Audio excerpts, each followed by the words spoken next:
Polémique. Alors, avec nous, Aurélie Jean, scientifique numéricienne et entrepreneur, cofondatrice de Mixer.net. Gérard Berry, professeur au Collège de France, membre de l'Académie des sciences, on peut l'applaudir. Gaspard Koenig, professeur de philosophie et essayiste. Et rien de moins qu'un fameux duo de choc pour les questionner. À ma gauche, Étienne Gernel. Vous êtes présenté comme modérateur, ce qui est surprenant quand on vous connaît un peu. Je suis très modéré. Directeur du Point. Et Guillaume Gralet pour la caution sérieuse et morale qui est tout au bout. Merci Guillaume. À vous messieurs. Merci beaucoup Boris. On est très content d'être là aujourd'hui avec un panel extrêmement prestigieux et qui n'a pas peur en plus. Donc c'est parti, on va parler des data. Et alors les data, c'est quelque chose qu'on voit souvent dans les nuages, d'un peu partout, mais c'est aussi très concret. Moi je voulais commencer, avant qu'on rentre dans le dur, le débat, la polémique, la violence, qu'on se demande une question très simple, puisque les data, on dit souvent que c'est le pétrole du 21e siècle. Sauf que le pétrole, ça prend très longtemps à produire, mais les data, c'est nous qui les produisons. Alors depuis ce matin, qu'est-ce que vous avez produit comme données, vous avez forcément produit des données depuis que vous êtes levé ce matin. Oui, on a produit plein de données. Alors moi, j'en ai peut-être produit un tout petit peu moins, puisque j'enlève la géolocalisation sur mon téléphone, sur mon smartphone. C'est un rebelle, Gaspard. Je conseille à tout le monde de le faire, donc il faut rentrer les adresses à la main, mais comme ça, au moins, vous n'êtes pas traçable. Aurélie. Alors déjà, Google Maps, forcément, pour venir jusqu'ici à pied. Donc la géolocalisation qui est forcément traitée, absorbée, et j'imagine que les pubs après qui me sont proposées sur Google sont forcément reliées à ma géoloc. Google, forcément, WhatsApp, Messenger. Donc oui, je pense qu'il y a eu beaucoup de données qui ont été collectées depuis ce matin, me concernant en tout cas. Bravo, vous êtes une bonne productrice de données. Très bonne productrice, c'est vrai. Gérard Berry. Oui, l'idée que c'est nous qui produisons les données est une idée qui n'est pas tout à fait juste. Les données que nous produisons nous-mêmes, c'est rien du tout par rapport aux données qui sont produites pour nous par nos appareils. Par exemple, ce matin, je me suis servi de mon ordinateur pour faire du courrier électronique et je sais qu'il y a beaucoup de gens qui ont su exactement à quelle vitesse je tapais des touches, quand, où, comment j'écrivais, et qui sont capables de rejouer les sessions que je fais. Ce qui est tout à fait scandaleux, mais c'est à généraliser. Donc j'ai produit une quantité phénoménale de données, rien qu'en faisant ce que je fais d'habitude. Moi, personnellement, j'ai décidé que je m'en fichais, mais c'est pas forcément vrai pour tout le monde. Mais, pardon, question un peu technique, mais comment est-ce qu'on peut... Est-ce que c'est stocké, ça, le rythme auquel on écrit sur un ordinateur? Comment c'est possible? Oh, ça, c'est rien du tout, ça, c'est tout petit, ça. La vidéo qui prend de la place, mais comme on tape sur un ordinateur, c'est très facile à stocker, ça prend pas de place. Alors, il y a une autre question qui nous passionne avec Étienne, c'est hier au Marathon des Créatifs, il y a une start-up qui était innovante et en fait on avait finalement peu de choses à lui reprocher parce qu'en fait elle disait, à chaque fois que vous allez faire un achat, on a mis en point un système dans lequel le ticket de caisse, il y a un QR code, vous pourrez le scanner et vous aurez une réduction immédiate sur les futurs achats et en même temps, eh bien le commerçant va récupérer vos données. Donc il expliquait que c'était une plateforme révolutionnaire et c'est vrai qu'il y a un business model assez bon. Alors, ma question pour l'instant, c'est est-ce que on peut récupérer l'usage de ces données? Je crois que Gaspard, vous avec votre think tank, vous réfléchissez à une solution assez radicale là-dessus. Oui, alors en fait, c'est intéressant parce que pourquoi cette start-up fait ça en passant par les bons d'achat? Simplement parce qu'elle n'a pas le droit aujourd'hui, dans l'état actuel du droit, de rémunérer les utilisateurs pour les datas qu'ils produisent. Et donc, ils passent par des choses un peu de biais, comme les bons d'achat. Voilà. Aujourd'hui, il n'y a pas en droit, ni aux États-Unis, ni en Europe, de propriété privée sur les données. Les données ne sont pas de nature patrimoniale. J'entends les données personnelles. Parce qu'ensuite, les données qui sont récupérées par les plateformes sont, elles, agrégées, ou créées d'ailleurs, et forment des databases qui sont, elles, soumises au droit de propriété intellectuelle et qui forment l'essentiel du business model des grandes plateformes qui ensuite peuvent les revendre, y compris à des institutions publicitaires qui, Aurélie l'a dit, vous retarget et vous propose les produits que vous êtes censé vouloir. Le grand vol dans tout ça, c'est pas grave, c'est une industrie nouvelle, ça fait 10 ou 20 ans. La révolution industrielle, on a mis des dizaines d'années pour produire le brevet, la propriété intellectuelle, que cette révolution appelait.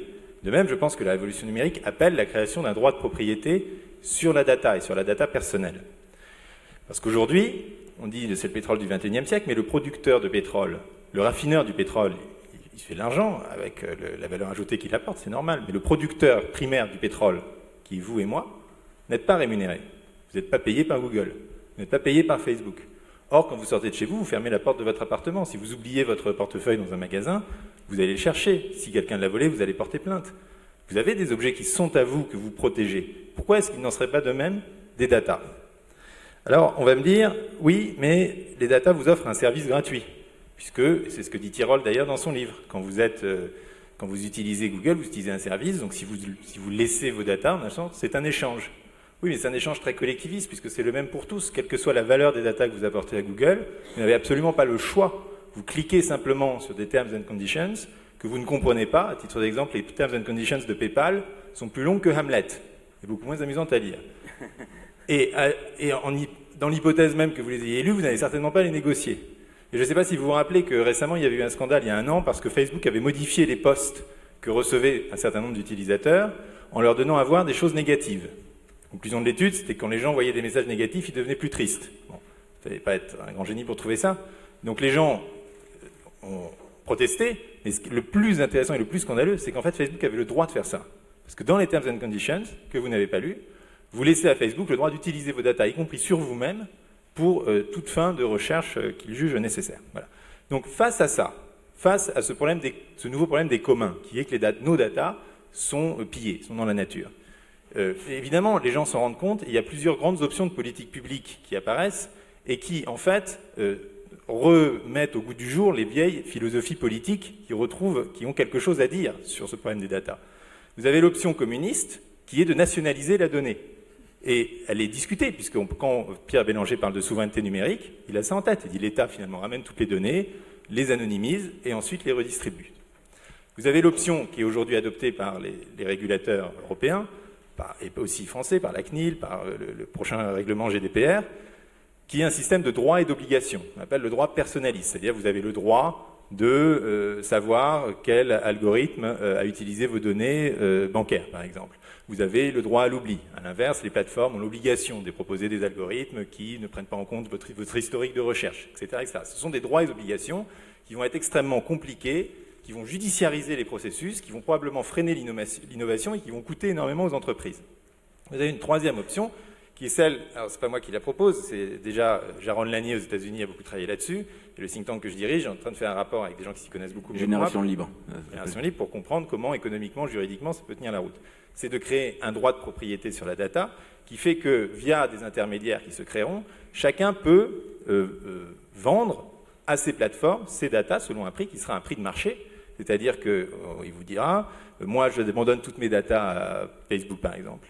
En échange, j'ai le maximum. Ou moi, j'utilise Facebook sans lui donner mes datas et donc je paye le prix, c'est normal parce que je crée une externalité négative pour la plateforme. Ou bien, je les cède, mais par exemple, avec des conditions, sans qu'ils les cèdent à des tiers, sans que ceci, cela. Et à ce moment-là, eh bien, il y a un prix qui sera négocié. Bon, et chacun aura une sorte de compte intelligent avec des flux permanents de crédit et de débit sur l'utilisation qui sera fait de ces datas. Et me dit-on, techniquement, la blockchain, vous savez, le mot magique qui permet de tout résoudre, permettrait d'y arriver. Bon. Pourquoi ça ne se fait pas aujourd'hui? Je ne vais pas dans les détails, ça serait intéressant d'en parler, mais pourquoi ça ne se fait pas aujourd'hui? Quelle est la résistance philosophique profonde? La résistance philosophique profonde, qui est clairement expliquée par le Conseil d'État dans son rapport de 2014 sur le numérique, qui est un texte très intéressant qui traduit toutes nos névroses. Le problème philosophique profond, c'est que la data est considérée par les juristes, par nos gouvernants, comme l'émanation de soi, la donnée personnelle. Or, le soi, depuis le droit romain, le soi est un sujet, n'est pas un objet. Le soi n'est pas patrimonial. Je ne peux pas vendre mon corps, je ne peux pas vendre mes organes, je ne peux pas vendre mon cadavre. Même si d'ailleurs les hôpitaux les revendent ensuite à des chirurgiens, c'est le même problème finalement que pour la data. Mais bon. Et donc, vous avez un article 16.5 du Code civil qui dit le corps n'est pas... Donc, puisque je ne peux pas marchandiser mon corps, c'est le même débat que sur la GPA, je ne peux pas marchandiser ma data. Et comme je ne peux pas la marchandiser, eh bien, en fait, je me laisse piller. Alors que si on va jusqu'au bout de la logique de la modernité, jusqu'au bout de la logique de Locke, qui est le premier à avoir posé que je m'appartiens moi-même, I own myself, contre la logique judéo-chrétienne qui voulait que le corps, que nous ne soyons que l'usufruitier de notre propre corps, qui, in fine, appartient à Dieu et reviendra dans son royaume, si véritablement nous sommes dans un monde immanent où personne d'autre que moi ne peut être propriétaire de moi-même, eh bien oui, il faut poser un droit de propriété de soi sur soi, dont la conséquence logique sera aussi d'avoir un droit de propriété sur les datas. Mais donc tout ça nous ramène, ce sujet de la patrimonialité des datas, nous ramène à des options philosophiques profondes sur l'avenir de nos sociétés, parce que si vous substituez au sujet de droit romain la propriété de soi sur soi, vous chamboulez un certain nombre de systèmes juridiques et économiques, et je pense que ça, ce sera l'avenir, et ça sera la grande question du siècle qui vient. Alors justement, avec les biotech et tout ça. À propos de résistance philosophique aux religions, est-ce que vous avez une résistance philosophique à ce que vient de dire Gaspard? Est-ce que pour vous, alors, je trouve l'idée très intéressante, en fait, cette idée de vente de la donnée qui, du coup, n'est pas anonyme, qui est rattachée à une personne, un individu, une identité. Moi, en fait, il y a quelque chose d'autre aussi, en plus de ça, que je trouve intéressant, c'est de rendre la donnée anonyme et la rendre ouverte à tous. C'est-à-dire qu'ils sont deux choses qui peuvent, pour moi, vivre en parallèle, mais qui n'ont pas le même but. C'est-à-dire que ce que propose Gaspard est une manière, en fait, de développer un business model beaucoup plus juste et qui va peut-être s'auto-équilibrer de la donnée qui, à l'heure actuelle, il faut quand même se rendre compte, le marché de la donnée est un marché unilatéral. Il faut quand même se rendre compte. Et d'ailleurs, je le dis souvent aux gens, quand les gens me disent que je leur demande quel est selon vous le client de Facebook, ils disent c'est moi. Je fais non, c'est pas toi. C'est le mec qui achète de la pub. Et les gens s'en rendent pas compte. Donc c'est intéressant. Donc moi, pour la donnée, en fait, j'aime beaucoup cette idée, parce qu'encore une fois, ça remet à plat en fait un business model qui a été fait de façon assez violente, assez rapide, et par des gens qui n'avaient pas forcément peut-être de bonnes idées à la base. Après, en parallèle de ça, moi, je suis pour de rendre la donnée anonyme et ouverte à tous, ce serait un moyen aussi d'arriver à tacler quelque part les challenges techniques liés à la donnée, tels que les biais, tu sais exactement Ouais, voilà. on va en parler tout de suite. Alors, Monsieur Berry, vous avez une expression que j'adore, vous dites qu'il faut s'emparer des problèmes avant qu'ils ne soient contrôlés par les autres. Et est-ce que vous êtes d'accord avec l'approche de Gaspard? Est-ce que vous pensez que c'est réalisable? Alors, je suis d'accord avec l'approche à la base, que ce soit réalisable. Là, je pense que c'est pas du tout forcément vrai. Et de même que l'anonymisation, parce qu'il y a des freins absolument majeurs qu'il faut bien connaître. D'abord, on a plusieurs problèmes sur le sujet. Il y en a un qui est absolument massif en ce moment, vous le suivez peut-être, qui s'appelle la sécurité informatique. Donc, quand on se fait voler ses données en grand, ce qui arrive, mais alors de façon triviale, eh ben là, toutes les lois ne servent plus à rien, je dirais. Je vous donne deux exemples simplement. Equifax, l'organisme de certification du crédit numéro 1 aux États-Unis, s'est juste fait voler 145 millions de données, les données personnelles de 145 millions de clients aux États-Unis et probablement de 40 millions en Angleterre. L'intégralité, c'est-à-dire le nom, l'adresse, le numéro de téléphone, le numéro de compte en banque et tout ça. C'est pas anodin. Ils ont mis plusieurs mois à le dire. Uber vient de se faire voler les données vient d'admettre qu'il s'était fait voler en juillet les données de 57 millions de comptes, dont peut-être le vôtre. Et pour l'instant, ils ne se sentent pas obligés de dire de qui c'est. Donc, pour l'instant, les gens sont rentrés dans le bleu, c'est-à-dire que dans le mou, parce que je ne sais pas qui dans cette salle a appris dans sa jeunesse quoi que ce soit sur l'informatique. Je pense qu'un médecin qui va être confronté à l'informatique tout le temps a eu exactement 0 seconde de formation sur le sujet. Donc, comme les gens ne comprennent pas le sujet, que les conditions générales d'utilisation, les fameuses CGU, sont de toute façon incompréhensibles, qu'il faut juste cliquer dessus. Avant, il ne fallait même pas cliquer dessus, il fallait cliquer dessus si on ne les voulait pas. Mais que de toute façon, ça ne marchera pas si on ne clique pas dessus, tout ça n'a aucun sens réel. D'accord? Donc voilà, le premier obstacle, c'est le maintien de l'ignorance. C'est-à-dire qu'on peut discuter très bien, mais on dit on va protéger les données, il faut juste admettre qu'on ne sait pas faire ça. L'anonymisation, c'est un très vaste sujet, il n'est pas clair qu'on sache faire ça. Un exemple, on publie par exemple, je donne un exemple, les médecins ont besoin des données génomiques pour faire des très grandes études de big data. Pour le coup, les données génomiques ne sont pas trop fausses, parce qu'il faut oublier que les données sont largement fausses dans la nature. Par exemple, quand on dit on va lire la littérature sur le cancer, comme fait Watson, la littérature médicale, il ne faut pas oublier que les médecins pensent qu'il y a environ au moins 25% des papiers qui sont foireux. Donc il faut faire attention. Et du pétrole frelaté alors. Nettoyer les données, c'est compliqué. Donc on est dans un monde qui est quand même difficile. Donc la sécurité, c'est difficile. C'est pas que les gens sont spécialement mauvais, c'est que le problème est dur. On ne sait pas vraiment le résoudre à l'heure actuelle. Voilà. Et donc l'anonymisation, c'est gentil. Je ne sais pas comment on va faire pour anonymiser mon génome. Je pense qu'on sait me d'autant reconnaître. plus lorsqu'on s'intéresse à des données qui caractérisent votre identité. Donc ça, Oui. je suis d'accord. Quand on s'intéresse mais- à des données qui caractérisent votre Oui, mais identité. regardez Mais il y a- ça. il y, a déjà, je pense, un large panel de data qui peuvent être qu'on peut rendre anonymes et qui nous permettent peut-être de mieux avancer sur ses propres données. Alors, ça, c'est loin d'être sûr, parce qu'on sait croiser beaucoup de choses. Donc, on t'en donne des données. C'est pas faux, oui. Voilà, on peut pas non plus. Par exemple, si on veut faire des statistiques médicales et qu'on dit on va enlever la date de naissance des gens, eh bien, on perd une information majeure. Vous avez entièrement raison. Donc, oui, oui. c'est difficile. Voilà, vous avez entièrement raison. Et la médecine, je pense, c'est le cas le plus critique où en fait, si on écarte les données ethniques, le genre, le sexe, on écarte complètement une donnée qui peut être importante pour l'analyse en fait a posteriori des données Ouais. de brut.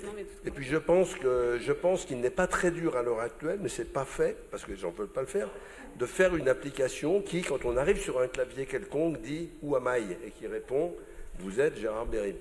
En fait, Je c'est là pense quand qu'on je parle saurait faire ça. Donc, de rendre les l'anonymisation, datas c'est pas facile, anonymes. hein.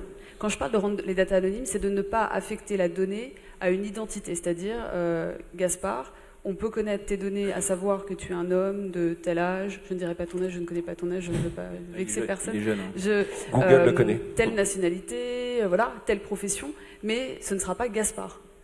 C'est très facile à croiser avec des tas d'autres. Ah non, la corrélation est très facile, mais ça demande un effort supplémentaire en fait. Il faut vraiment analyser ce problème en détail, en grand, et c'est un problème technique, c'est pas qu'un problème philosophique, il faut faire les deux en même temps, ce que vous faites hein, de toute façon, il faut faire les deux en même temps, et pas penser qu'il suffit de décider de faire quelque chose complètement, pour que oui. ce soit fait, c'est difficile. Gaspard, Je méfie un facile à petit peu reconnaître des- parce qu'en France, il est le seul à penser à peu près ce qu'il pense.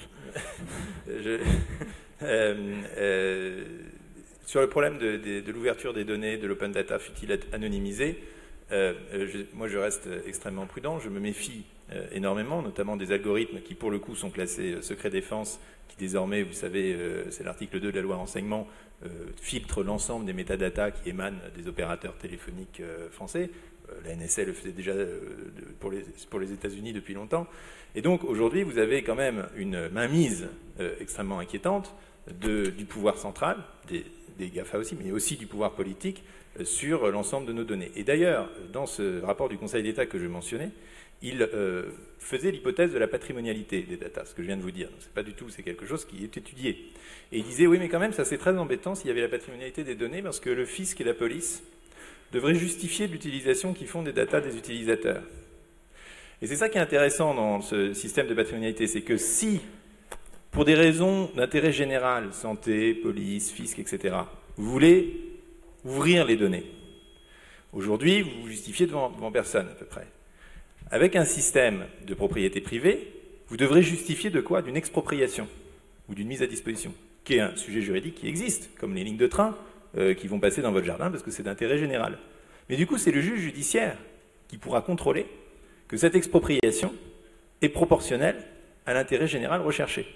Et donc, au lieu de prendre toutes les données comme ça d'un coup en disant « oui, mais vous inquiétez pas, c'est dans l'intérêt général », s'il y a de la propriété privée des datas, les gens pourront dire « oui, mais attendez, est-ce que vous êtes bien sûr que ce que vous faites est proportionnel, mesuré, etc. » Et c'est le juge judiciaire, j'insiste, et pas administratif, qui ira regarder ce qui se passe. Donc, ce système de droit de propriété, remettre le droit de propriété au centre du sujet de la data, a des conséquences sur la rémunération, mais a aussi des conséquences sur, par exemple, l'open data, et donc vous pouvez repenser en fait l'éthique de la data à travers le transfert des droits de propriété. Sur le contrôle de l'État par les citoyens. Et je pense qu'au-delà de la data, d'ouvrir la data, pour reprendre en fait la théorie de Terschmann-Shep, qui est un data scientist néerlandais et un grand activiste en fait de la data et de la protection des données, je pense qu'il t'intéresserait énormément. Et en fait, il dit, lui, qu'au-delà des données, il faudrait ouvrir les algos. Donc, je m'explique. C'est-à-dire que lui, il considère que, et il cite Deleuze, en fait, pour ça, donc c'est très intéressant de dire qu'il y a les lois, et puis au-dessus, il y a des choses un peu plus élevées qui vont conditionner nos actes quotidiens, qui est une morale religieuse, laïque, peu importe, mais il y a quelque chose. Et en fait, il dit, les textes de loi sont des choses qui sont complètement ouvertes. Personne n'est censé ignorer la loi. Et donc, quelque part, parce que c'est ouvert. Voilà. Oui. Bon. Et en fait, lui, ce qu'il dit, c'est parce que les algorithmes, en fait, quelque part, recréent le tissu social de demain, il se serait normal que les algos publics ou privés, parce qu'on en parlait avec Gérard Berry ce matin en disant que les algos publics on était obligé de les rendre publics, doivent, en fait, être accessibles par tous. Et donc, je trouve ça en fait très intéressant, d'autant plus que lorsqu'on dit ça à quelqu'un, les gens pensent que l'algorithme en fait c'est la clé, c'est un peu le pétrole, le cœur du pétrole en fait, du business model de toutes les entreprises tech. Et en fait, pas vraiment, parce que ce qui est vraiment, il y a la data, il y a l'algorithme, et puis il y a ce qu'on en fait, l'implémentation dans le code informatique qui va définir en fait quelque part aussi la réponse, la performance. Et en fait, c'est cette implémentation qui est vraiment un enjeu pour les entreprises. Donc la preuve, des boîtes comme Google et Facebook publient dans des revues scientifiques leurs algorithmes. Donc c'est voilà, mais c'est intéressant j'ai pas encore d'avis fort là-dessus, mais j'aime beaucoup cette idée de paralléliser, en fait, de mettre face à face les textes de loi et les algorithmes qui créent en fait le tissu social de demain et notre place dans la société à chacun. Donc c'est l'histoire de la révélation de l'étape de la loi. Oh. Voilà. Il y a un autre aspect sur lequel on voulait vous entendre, Aurélie, c'est sur les biais qui peuvent être utilisés par les algorithmes, c'est-à-dire que un algorithme n'est pas neutre en fait. Oui, alors, mais je dis aussi souvent que les algorithmes ne sont pas coupables. C'est-à-dire que, en fait, ce qui se passe, c'est que lorsqu'on parle de données, et c'est pour ça que l'open data, c'est quelque chose auquel je suis très sensible, parce que ça permettrait, en fait, de minimiser les biais, je pense. Les données, en fait, lorsqu'on parle de données, ces données vont nous servir à faire de l'analyse par un algorithme qu'on aura choisi et qu'on aura implémenté dans un code de calcul pour avoir une réponse, une prédiction, en tout cas une tendance.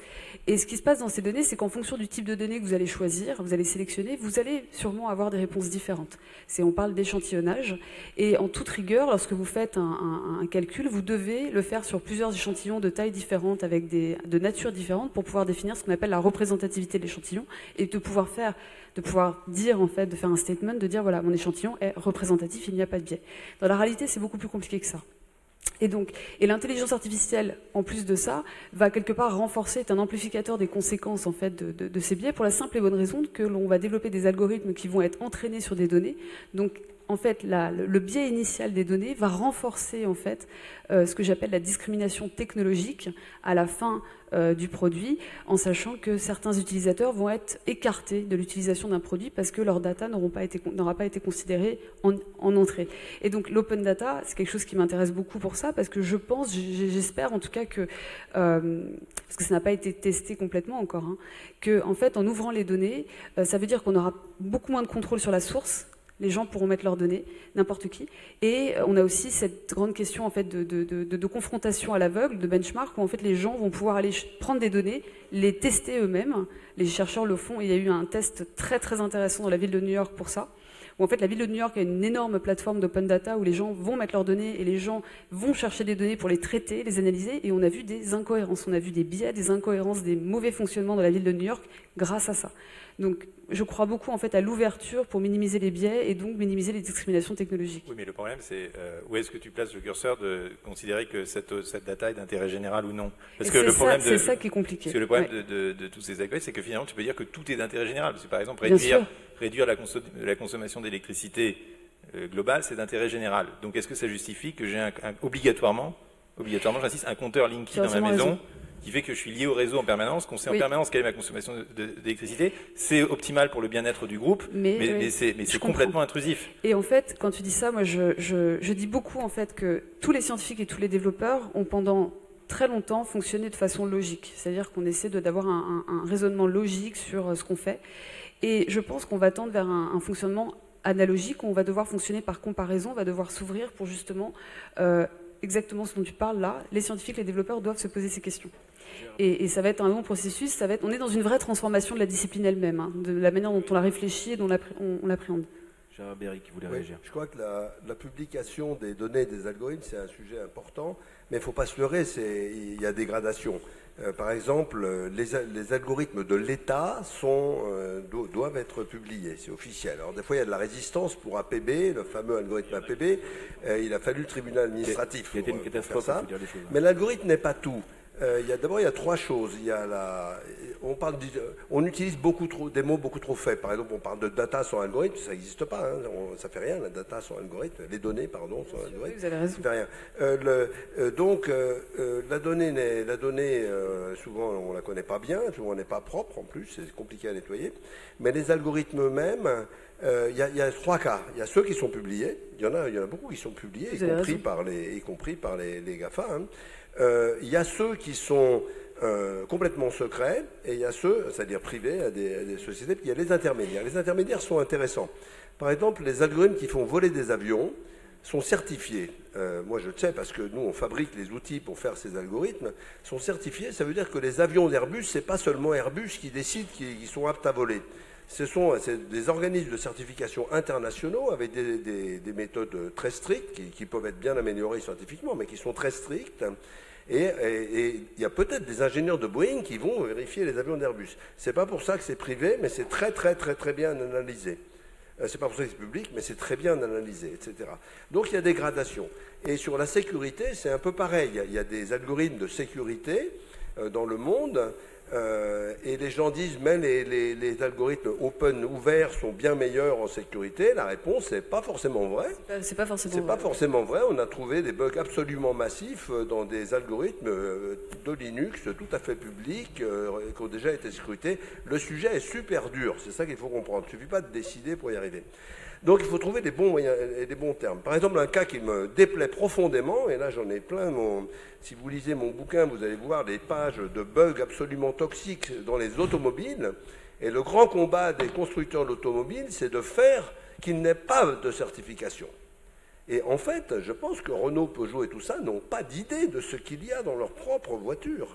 Parce qu'ils n'ont pas forcément accès à ce que font leurs sous-traitants. Donc là, on est devant des problèmes qui sont dangereux, parce que les voitures, ça tue beaucoup plus que les avions, il ne faut pas oublier.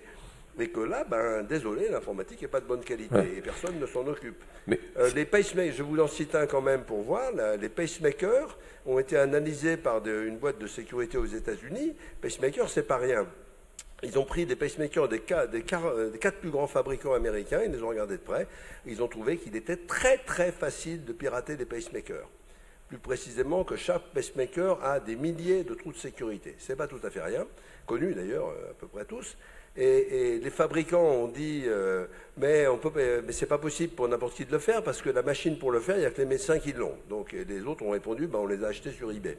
Donc voilà. Donc la situation n'est pas très bonne parce que l'ignorance règne. Et il faut s'occuper de ces problèmes. Et pour s'occuper de ces problèmes, je dirais, il ne suffit pas de lire les journaux, il faut se renseigner vraiment dessus. Ouais. Moi, je voulais parler juste de 2 secondes sur l'ignorance.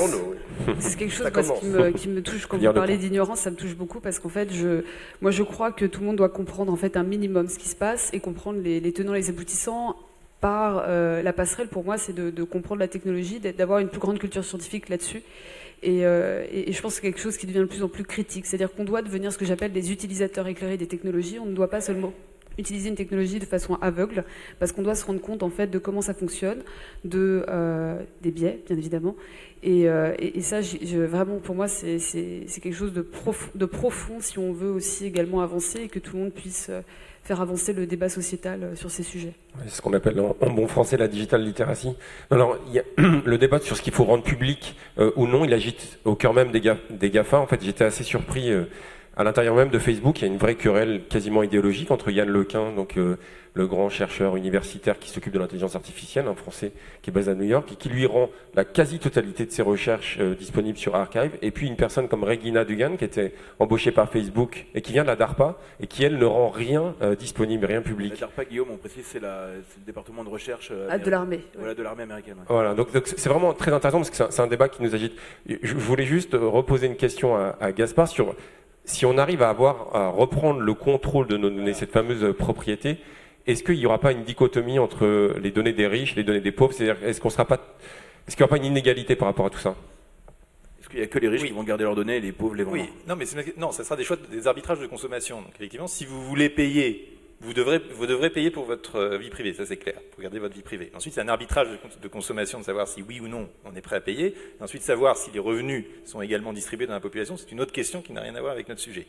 Et deuxièmement, je reprends l'exemple de la voiture, qui est quand même intéressant sur l'idée des patrimoniales des données. Je ne peux plus acheter une voiture aujourd'hui, d'ailleurs c'est pour ça que je garde ma vieille voiture, je ne peux plus acheter une voiture non connectée aujourd'hui, c'est impossible. Impossible. Et vous achetez une voiture, vos données, votre vitesse de freinage, tous vos dépassements, toutes vos infractions au code de la route, etc., sont immédiatement envoyées à Volkswagen ou à Tesla, ou qui peut réguler ces systèmes en fonction. Bon, moi je veux pouvoir, quand j'achète une voiture, payer davantage pour garder la propriété des données qui seront produites par cette voiture, et pouvoir, quand je veux, me connecter au réseau pour dire là j'ai un problème, là il y a un accident, là, etc. Et donc, ou à l'inverse, payer moins cher ma voiture, mais ce sera pareil avec les assurances santé. Hein. parce que j'accepte que le constructeur utilise mes data comme il le souhaite. Mais sur donc, les riches et les pauvres, et donc ça réouvre cette question des riches et les pauvres, votre valeur par rapport aux data et aux plateformes n'est pas liée à votre niveau de richesse. Il est lié à ce que vous entendez partager de votre environnement quotidien. Je prends un exemple. Waze, on reste dans le transport. Vous savez, la plateforme d'optimisation du temps de trajet, vous dites où vous voulez aller et on vous donne le trajet le plus court qui est renseigné par les géolocalisations des autres utilisateurs. Donc je ne peux pas utiliser Waze sans accepter de fournir ma géolocalisation. C'est comme ça que je rémunère Waze aujourd'hui. Mais le problème, c'est que Waze offre le même service à moi qui utilise ma voiture toutes les 3 semaines et qui donc ne lui apporte rien, et à un chauffeur de camion qui utilise Waze 8 heures par jour et qui donc a une valeur énorme pour Waze. Si vous avez une patrimonialité des data, le chauffeur de camion sera rémunéré bien davantage que moi pour utiliser la plateforme. Et à l'inverse, moi, je pourrais payer pour pouvoir utiliser Waze sans fournir ma géolocalisation.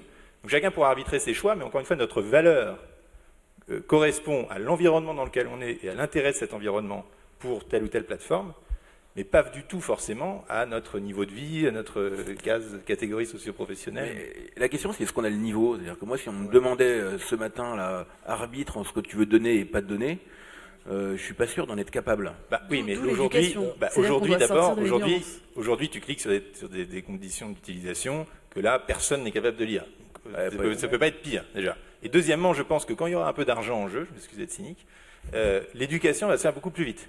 C'est-à-dire que quand les jeunes vont s'apercevoir que tout d'un coup, ils peuvent toucher 100 € pour être sur Facebook, ils vont se dire, tiens, mais en fait, ça avait de la valeur, ce truc. Et donc, ils vont très vite comprendre que ça a de la valeur. Et ça aura un effet éducatif très très fort, et un effet de prise de conscience très fort. Et ensuite, sur la négociation des contrats avec les grandes plateformes, il est évident que si on met ce système en place, il y aura des grands intermédiaires qui vont se créer, comme les sociétés de gestion des droits d'auteur, en fait, pour le droit de propriété intellectuelle, et qui vont dire, bon, moi je prends 50 millions d'utilisateurs, je les négocie avec Facebook, et ensuite je vous fais à chacun un smart contract en fonction de vos propres termes, donc chacun ne va pas aller négocier avec les géants, bien sûr. Gérard Berry. Oui, sur le principe, je suis d'accord, mais malheureusement, ça risque d'être pas si simple.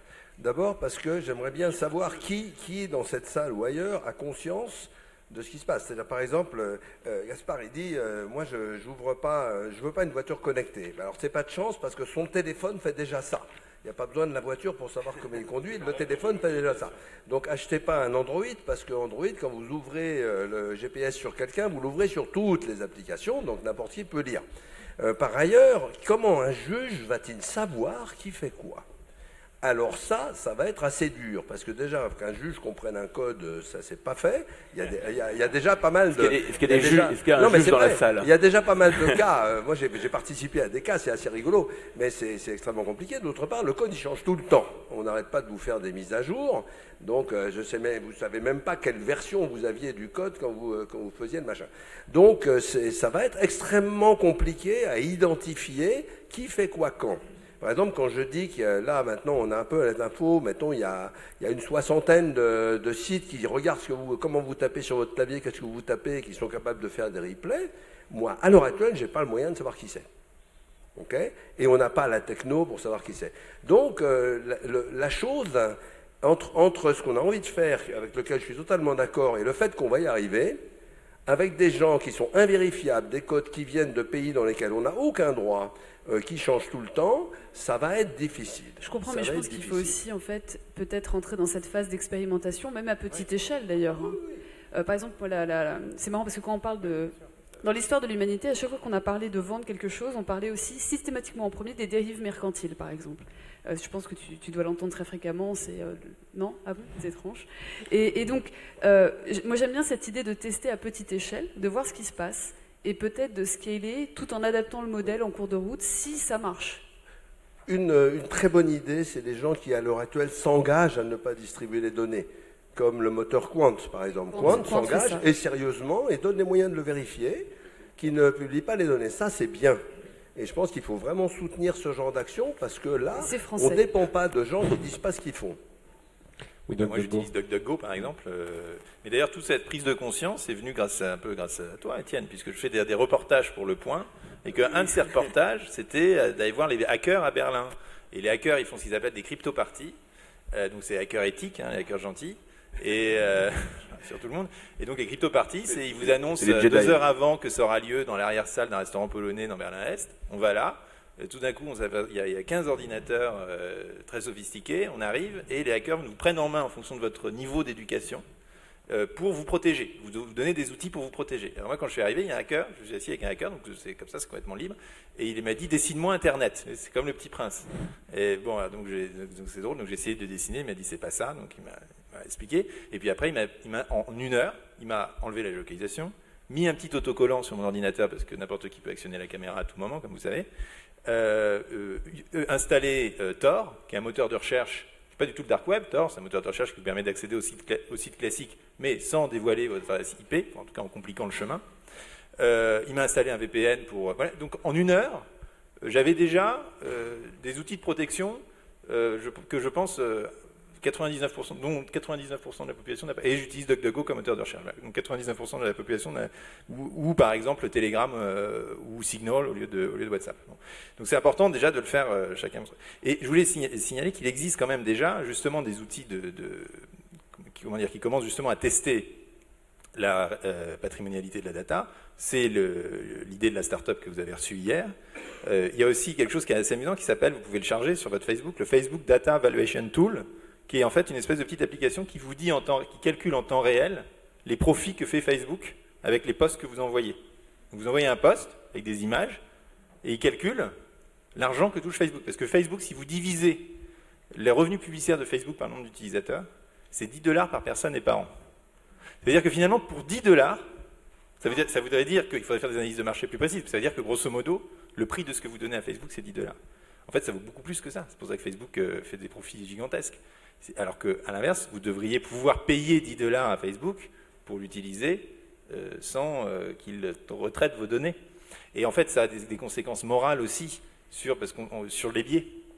Parce que là, on a tous ces biais, parce que comme les données sont envoyées, elles nous reviennent via la pub, et donc on est dans cette filter bubble, comme on dit, dans cette bulle où on ne voit que ce qu'on veut voir, on n'entend que ce qu'on veut entendre, etc. D'ailleurs, moi, je suis absolument effrayé quand je vois ce que me propose Deezer. Je me propose Madonna et Britney Spears, je me dis que j'ai des goûts atroces. Ça faudrait voir l'algorithme, faudrait le dévoiler.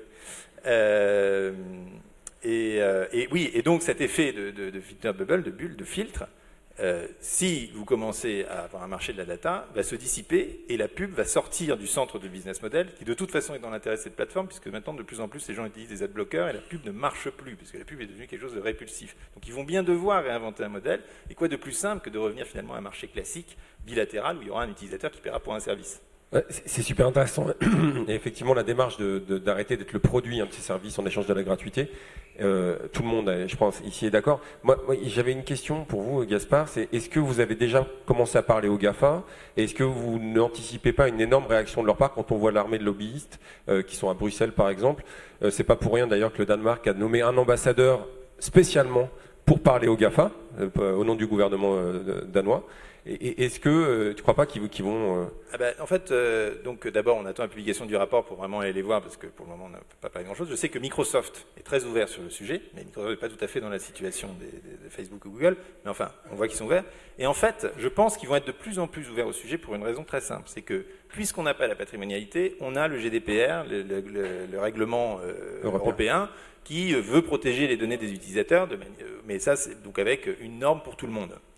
Et ça va coûter très très très cher aux plateformes, parce qu'elles vont devoir dépenser des sommes incroyables pour être en conformité, et pas seulement les plateformes, mais aussi toutes les petites boîtes, les petites startups. Et deuxièmement, elles vont se prendre des amendes colossales, je ne sais plus, c'est jusqu'à 2-4% du chiffre d'affaires, enfin, c'est vraiment énorme. Et donc elles vont se dire finalement, est-ce qu'on continue dans cette voie, où on pille les données, et on rend l'argent à l'État, parce qu'on va se faire matraquer, parce qu'on va forcément, il va y avoir 15 activistes qui vont faire des procès tous les jours, ça va judiciariser les processus, qui vont dire vous avez mal utilisé ma data, et forcément à un moment donné ça va arriver, on va devoir payer.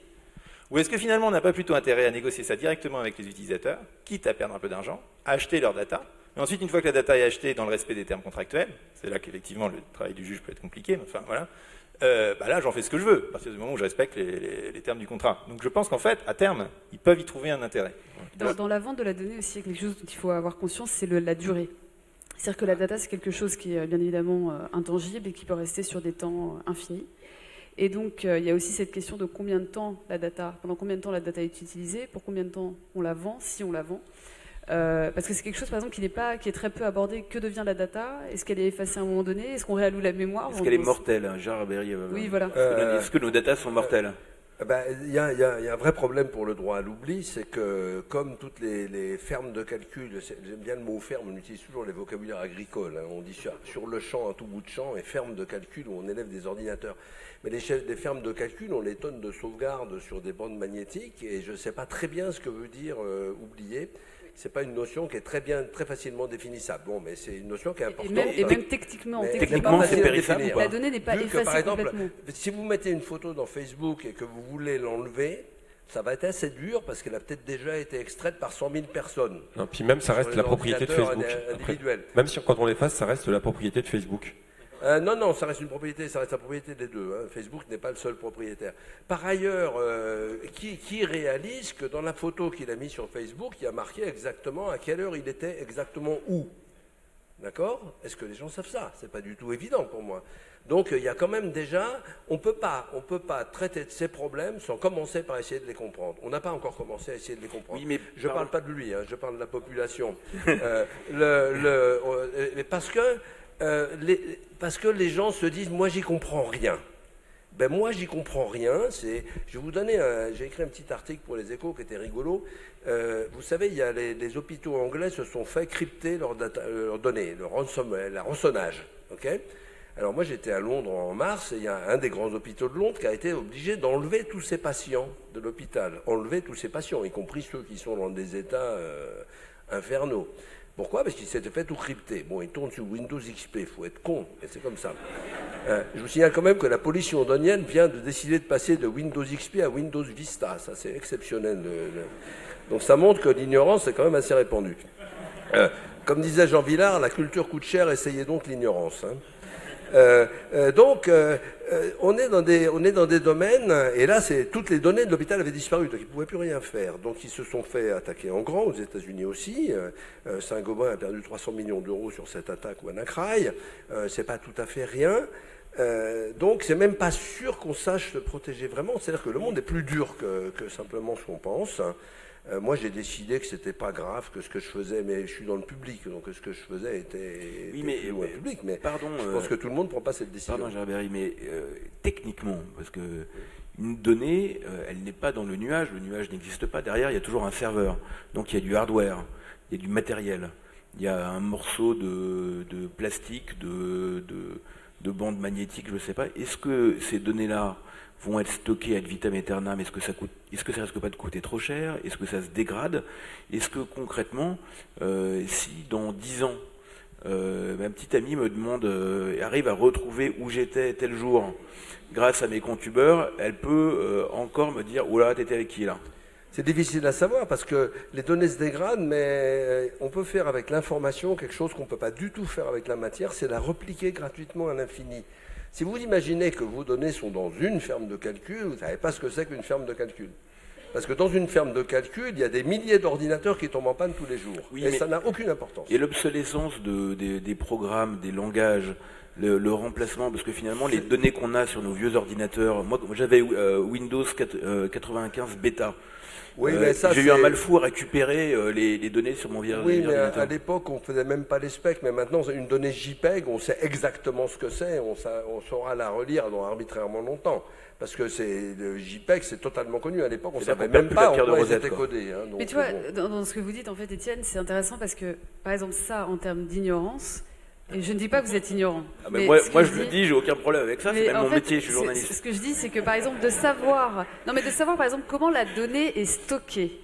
Et qu'est-ce que ça veut dire d'effacer une donnée? Parce qu'il y a différents moyens d'effacer une donnée. Soit donc la donnée est stockée de différents formats, mais en tout cas, à la fin, ce sont ce qu'on appelle des cases mémoire qui sont remplies d'informations qui vont tout ensemble représenter une donnée, une image, une phrase, peu importe. Et en fait, la manière dont on va effacer la donnée, parce que effacer ne veut rien dire, on peut soit remplacer ce qu'il y a dans les cases mémoire et mettre ce qu'on appelle crap, enfin n'importe quoi, n'importe quel chiffre, soit on peut ne pas changer la donnée dans ces cases mémoire et plutôt de couper l'accès, de perdre en fait l'adresse qui va vers la case mémoire. Et ça, en fait, c'est très différent technologiquement parce que si on décide d'effacer l'adresse mémoire, de dire cette donnée elle pointe dans telle case mémoire, quelque part, la donnée elle est toujours là. Oui, mais c'est une différence critique parce que quand les gens disent on efface votre donnée, moi la première chose que je dis c'est qu'est-ce que vous faites ? Vous effacez l'adresse sur la case mémoire ou vous remplacez ce qu'il y a dans la case mémoire ? Parce qu'il y a toujours quelque chose dans la case mémoire. Et de dire qu'est-ce que vous mettez dans cette case mémoire ? Et rien que ça, en fait, c'est très intéressant parce que même si on efface l'adresse vers la case mémoire, quelqu'un qui n'est pas trop mauvais en informatique peut retrouver la donnée. Alors rassurez-vous, en plus, si vous tapez sur effacer sur n'importe quel ordinateur, ça n'efface pas. Ça n'efface pas. C'est non, mais c'est important. Et heureusement d'ailleurs, parce que moi j'ai des tas de copains qui m'ont dit « Ah, ça y est, j'ai effacé par erreur ma carte de mémoire où j'avais toutes mes photos. » Je dis « Bah, aucune importance. On la met dans une machine qui retrouve tout instantanément, donc c'est pas un problème. » Et je vous rappelle qu'il y a un célèbre responsable français qui pensait avoir effacé son disque, il avait juste tapé sur « effacer ». Et il a été complètement pris par tout ce qu'il y avait dans son disque qui était totalement lisible. Donc, oui, ben ça, je veux dire, si on ne comprend pas un minimum d'informatique, ce qui est quand même le cas, eh ben, le nombre de choses à comprendre n'est quand même pas négligeable. Hein. Donc, on a décidé de ne pas l'enseigner. Vous savez, quand même, les cours d'informatique au lycée qui reprennent maintenant, l'État français a décidé d'arrêter l'enseignement d'informatique en 1997, au moment où Internet explosait. C'est ce qu'on appelle de la prescience.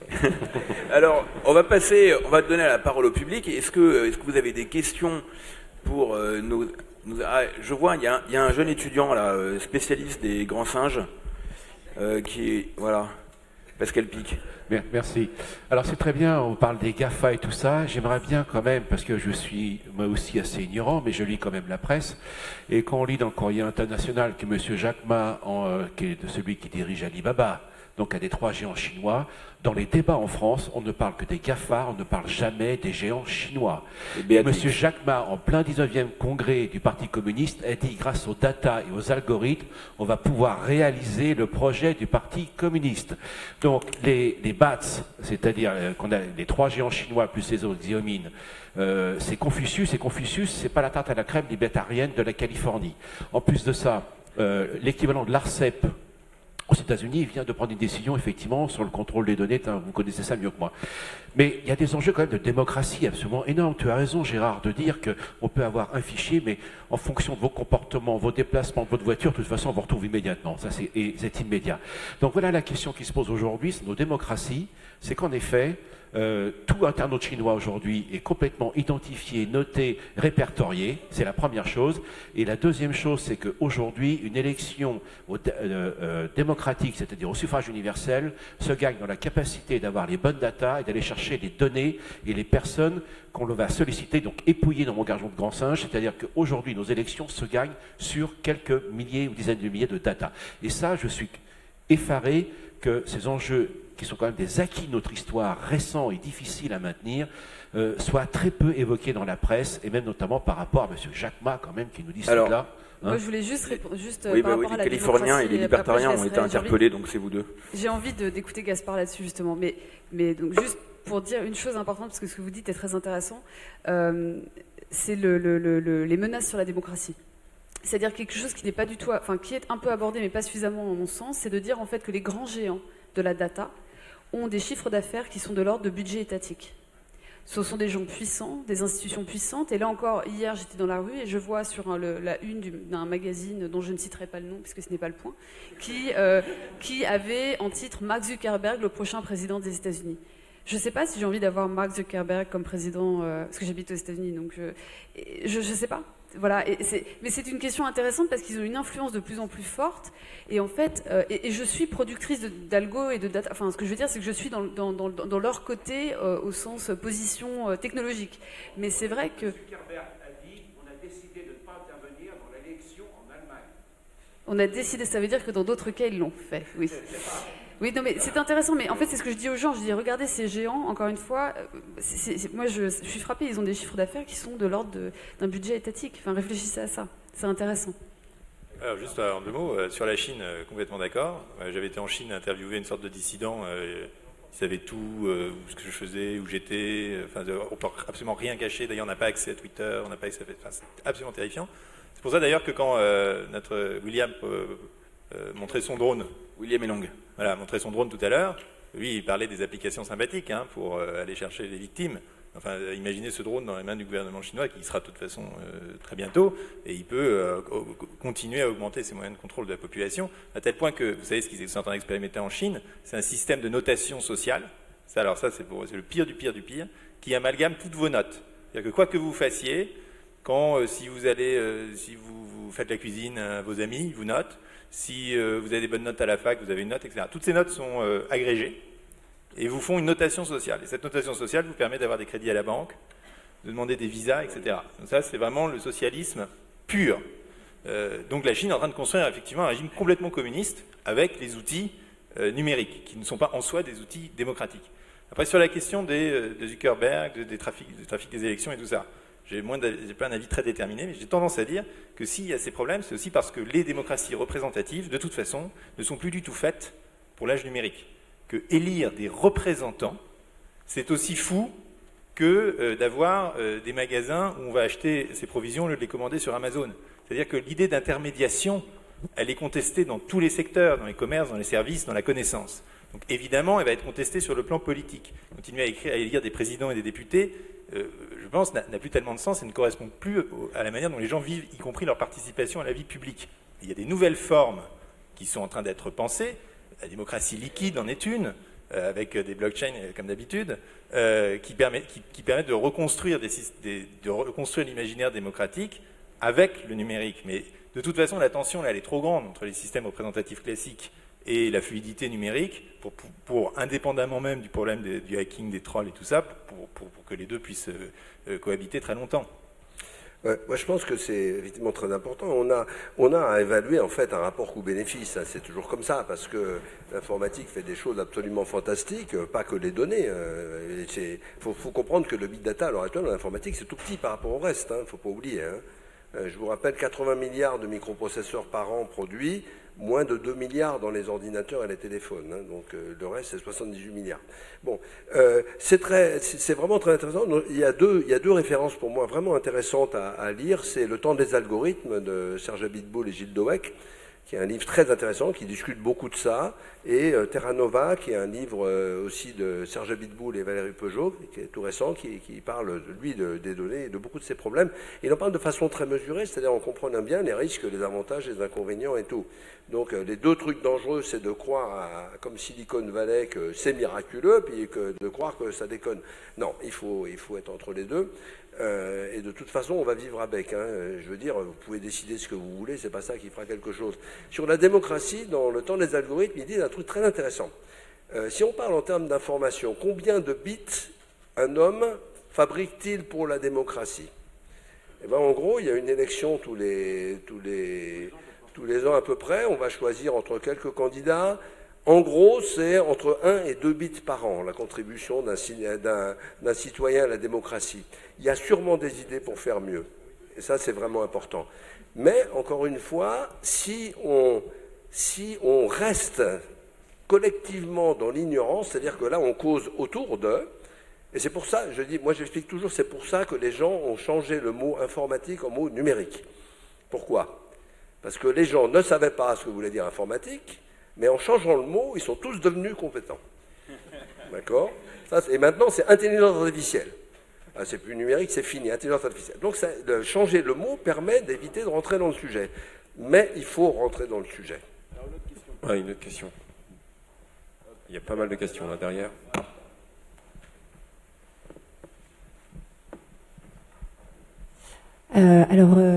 Comment vous... Aidez-nous à rentrer dans le sujet, Monsieur Berry. Aidez-nous à devenir moins ignorants. Je pense que vous avez plein d'idées pour ça. Peut-être que justement, il faut. Je pense que vous n'êtes pas un grand utilisateur des réseaux sociaux. Enfin, je fais une hypothèse. Mais justement, peut-être allez-y et je suis sûre que vous allez faire le buzz si vous aidez les utilisateurs et si vous les alertez en disant soyez moins ignorants.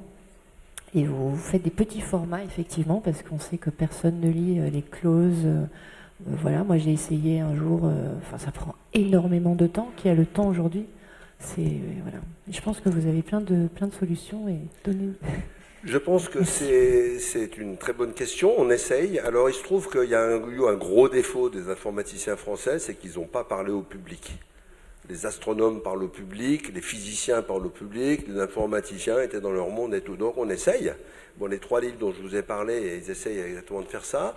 La Société informatique de France utilise beaucoup de choses là-dessus. Et l'informatique rentre dans l'éducation. C'est dans l'éducation que ça se passe, hein, c'est évident. Et par exemple, vous regardez des bouquins qui s'appellent Class Code, qui sont faits par la main à la pâte pour apprendre à programmer aux gamins. Ils sont parfaits pour les parents. En fait, ils sont faits pour les profs, mais les parents, ça va très bien. Et ça commence à expliquer de quoi il s'agit, parce que moi, il y a un truc qui me sidère quand même. Je vais faire des conférences partout, et la seule question qu'on me pose, c'est quoi un algorithme? Et en général, quand on la pose, c'est en écrivant algorithme avec un Y. Okay. Bon, il est temps de dépasser ça, donc oui, on essaye de s'y employer, donc il y a de plus en plus de gens qui le font, et c'est bien. Alors le mot de la fin, Aurélie Jean et Gaspard Koenig rapidement. Le mot de la fin? Quelle pression.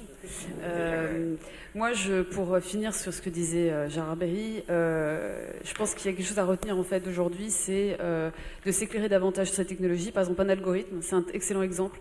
Savoir ce qu'est un algorithme, on peut tous en écrire un à la main très facilement sur une petite question à résoudre. Moi, c'est quelque chose, je m'amuse à faire ça avec les gens pour qu'ils comprennent. Donc, en tant qu'expert, je fais partie de ces gens qui parlent parce que je pense que c'est important que tout le monde rentre dans le débat sociétal et technologique autour des grands sujets tels que la data. Et donc, c'est vraiment quelque chose que j'encourage. Et même savoir, par exemple, la prochaine fois que vous voyez une ligne stipulant que vos données seront effacées, posez-vous la question, comment? Voilà, c'est ce que je dirais. Merci beaucoup, Gaspard. J'aimerais dire une petite phrase creuse sur la philosophie. Ouais, j'adore tes phrases creuses sur la philosophie. Parce que j'étais, il y a un mois, j'en parlais à Aurélie, j'ai fait le tour classique de la Silicon Valley où pendant une semaine j'ai vu plein d'entreprises et tout ça. Et donc c'est les gens qui font les fusées de Google X, qui font Twitter, qui font 23andMe sur le décodage, le séquençage du génome et tout, donc qui vous racontent des choses qui vous transportent dans une galaxie complètement différente du monde dans lequel nous vivons. Et je me suis aperçu au bout d'une semaine qu'il n'y en a pas un seul qui avait une référence antérieure au XXIe siècle. C'est-à-dire que Berkeley, par exemple, qui est pourtant une université là-bas, qui pourrait nous aider à penser plein de choses, Berkeley. Parce que, par exemple, vous savez, la théorie de la simulation, c'est qu'on est tous le produit d'une intelligence artificielle qui s'amuse à faire un monde dont nous ne sommes qui nous pilote avec un joystick, quoi, pour aller vite.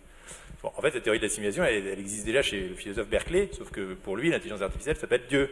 Et donc, on est tous préprogrammés, et en fait, il n'y a pas de matière. Voilà. Et ce que je veux dire, c'est que les gens là-bas, qui ont une université qui s'appelle Berkeley, d'après Berkeley, sont complètement dans l'ignorance totale que cette théorie de la simulation, elle a déjà été analysée, discutée il y a 3 siècles, et avec finalement des outils conceptuels qui peuvent encore les aider aujourd'hui. Et donc, dans toutes les grandes périodes d'innovation, il y a eu des villes-mondes où s'assemblaient tout le monde, les philosophes, les savants, les économistes, les financiers, les voyous, etc. Et j'ai l'impression qu'aujourd'hui, ça s'est un peu déconnecté, que la Silicon Valley, elle est un peu en vase clos, et les philosophes en vase clos aussi complètement d'ailleurs, de l'autre côté de l'Atlantique. Donc j'appelle à ce que ces mondes communiquent davantage. Merci beaucoup, on peut les applaudir. C'était formidable. On signale l'hyperpuissance de l'informatique de Gérard Berry chez Odile Jacob et Les Aventuriers de la Liberté de Gaspard Koenig, c'est chez Plomb et Le Point, et Aurélie Jean qu'on peut retrouver énormément. Pas fait de livre encore. Un projet peut-être. Ah d'accord, on va s'occuper de ça et qu'on peut retrouver dans Le Point régulièrement, dans Phébé également et sur les réseaux sociaux énormément. Merci infiniment. Merci. Je rappelle que les ouvrages des auteurs seront dédicacés par eux dans le lab. On se retrouve à 14h, on parlera espace, on parlera de films de science-fiction qui vont se confondre avec la réalité. On fera un énorme procès où vous serez les jurés de ce procès. On fera le procès de l'homme augmenté. Alors, bon appétit, à tout à l'heure, 14h.